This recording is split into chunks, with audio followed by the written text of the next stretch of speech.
take a moment and think about this real quick, okay? And think about how weird this would be. You're pulled out of your story, okay? Like, you're the main character, your character's in a story. You're pulled out, you come into our world. And then you find out you're from a book or a game or whatever. Let's just say a game, okay?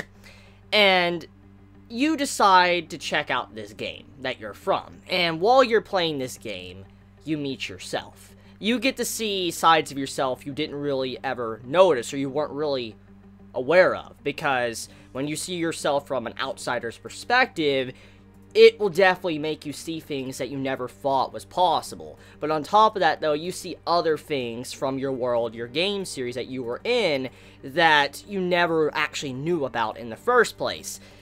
This episode did something so interesting. I am surprised something like that, what I'm aware of, hasn't been done before. I don't know if there is a manga, another anime besides, Recreators, or, a light novel, or even just regular books.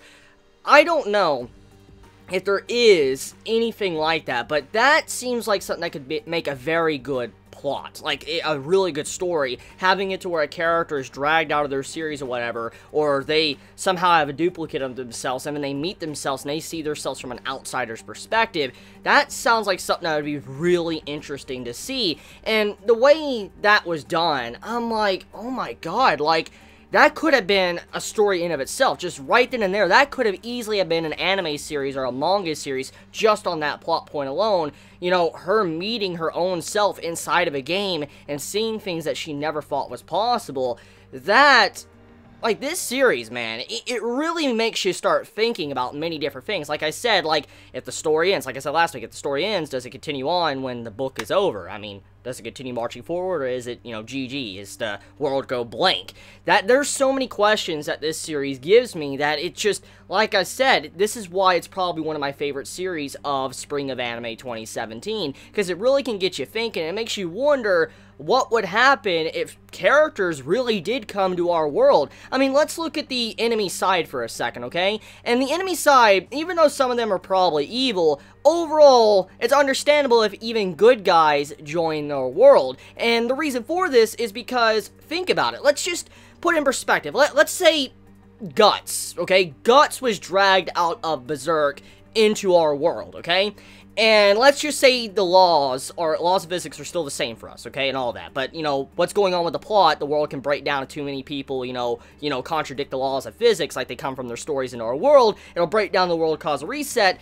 If that happened, okay, let's just say that was happening in our world, and Guts was brought into our world, I don't really know what Guts would do. I don't know if you would choose the side that our main characters are on, or if you would choose the side where the villains are on, because looking at Guts' personality, and looking at how the series is being represented from both sides, I feel like Guts, he straight up probably would, kill his creator. Oh, Kentaro's dead as fuck. But most likely, because of finding out how his life was done like it was, and how people were just enjoying his suffering, myself included, I feel like Guts would definitely want to end the world. I feel like he would probably join their side, because why join the good side? We know he doesn't really like the gods. I mean, look what he said in, the manga. He's like, tell the gods to stay out of my business or whatever. So when you look at it like that, it really makes you start thinking, like, if these characters and stories really were brought into our world, even if they're on the good side, would they retain that stance and be a good character, like a good person, or will they go to the darker side because of the morally gray situation? And that's what I'm really liking about this series, because this character called Alice, which I'm just gonna say right now, reminds me a lot of Saber, Saber from Fate Stay Night, reminds me a lot of, Saber, but, that character, Alice, she is designed very similar, and I see the way she views the world. It's understandable. Like, her world is in conflict, there's war constantly, she only knows of war, just her entire world is in a state of chaos, and thanks to this is because of the writer, her creator, and everybody's enjoying this, enjoying that her world's in a state of chaos, and she's trying to do anything she can to save people. People probably have died, people close to her have died, people she's loved, and she's doing anything she can to save them in her story, but then she finds out that her entire world was designed like that just for entertainment purposes alone. And you gotta imagine if that was done, it's kind of like you're on display. You're just, a plaything for people just to have entertainment and have fun. And it's kind of messed up when you really take a moment to think about that. And when she says, like, I'm willing to help you out and all that to change my story, or throw this world into chaos to be able to save my world, even though she's a hypocrite, like, she's hypocritical because she wants to save her world, and she doesn't like how, you know, her world's being thrown into chaos just for amusement of others, even though she's a hypocrite and doing it to our world, I can understand her viewpoint because of what has happened, how she probably feels, how he can be very conflicted. I mean, it's like this. You meet your creator, and you talk to your creator, and you found out, like, everything that you were was just for pure enjoyment or entertainment for the creator or the people that were looking at the work. You'd probably be very conflicted and not know what to do at all. And which really shows the stance of this Alice character, and Meteora, hopefully I'm saying her name right, in this episode. As we know, our one main character, Meteora, how she played the game and saw herself, she had a very positive viewpoint. Even though her world wasn't the best, there was some darker moments throughout the series, she was able to accept it because she realized from a certain standpoint that even though her world was dark, even though there was a lot of things that happened that was really messed up, she realized that the world wasn't created to really hurt her in any way. She realized that when the creator wrote this story, the creator didn't imagine that something like this would happen. They thought they were probably doing something just for fun to entertain people, and she realized this and realized what joy it brought others when she was sitting and playing her own game. So that was a really cool way to view that. And then looking at, you know, Alice's standpoint, how she is, you know, her world is just in chaos, she doesn't know what to do, I can also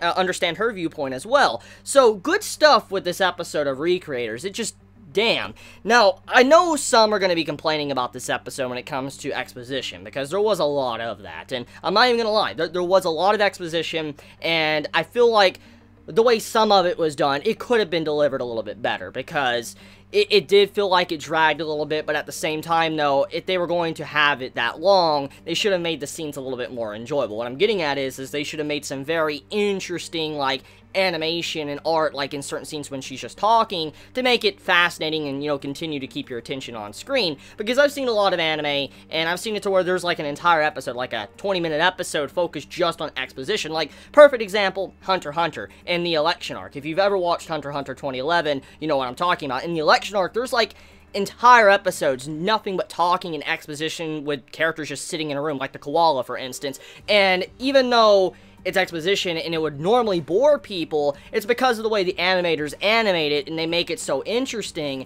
that it continues to keep your attention and it's done properly. So I feel like it wasn't really the exposition's fault for maybe this episode feeling too draggy or a little bit problem with it. I feel it was just the lack of really trying to make the scenes interesting with the animation and art. But overall, though, I still was fine with the episode, but I could see why people would be upset with this episode. Now, another complaint I kind of want to tackle, because I have noticed it in my recent episode reviews of Recreators, and it's coming very, very apparent that it needs to be tackled, so let me discuss this.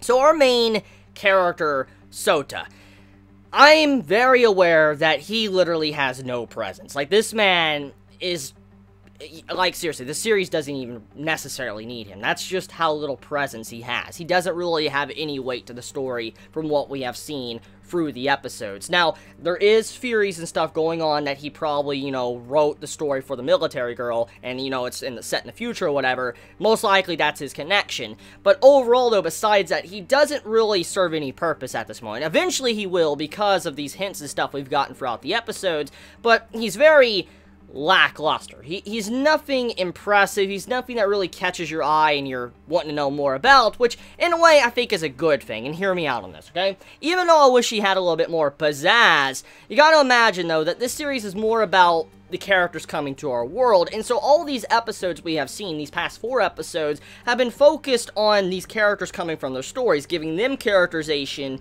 development, and how they feel about this world, and the series is more focused on them than the actual main character, Sota, which I'm fine with, because we need that, you know, characterization for these characters. I mean, if it's going to be like a Fate-type series, with these characters going in and trying to fight each other, obviously we need development/characterization for these individuals, before we can care about them when things get crazy in the future episodes.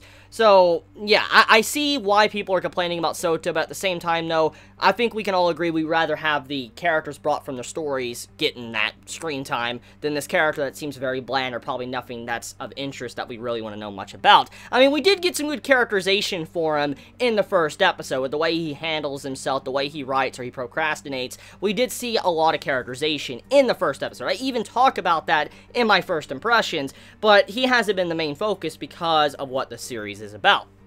Now, with all that being said, though, I do like how the viewpoints are different also between the actual, created, and how they view their products. Like, let's look at the magical girl, okay, Monica's, ripoff.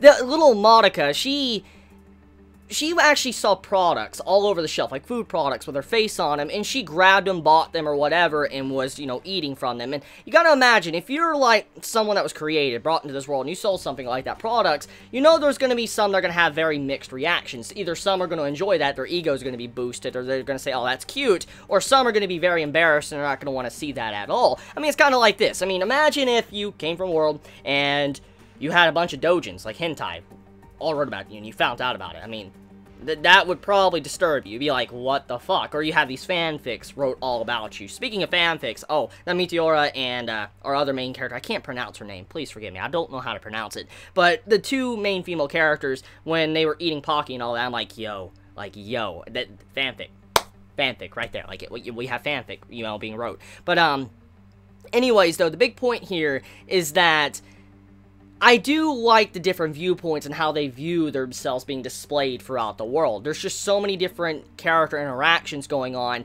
that it really makes for an enjoyable watch and series. So let me know your thoughts in the comments below, and I love you all so much. Please be safe. Chibi out.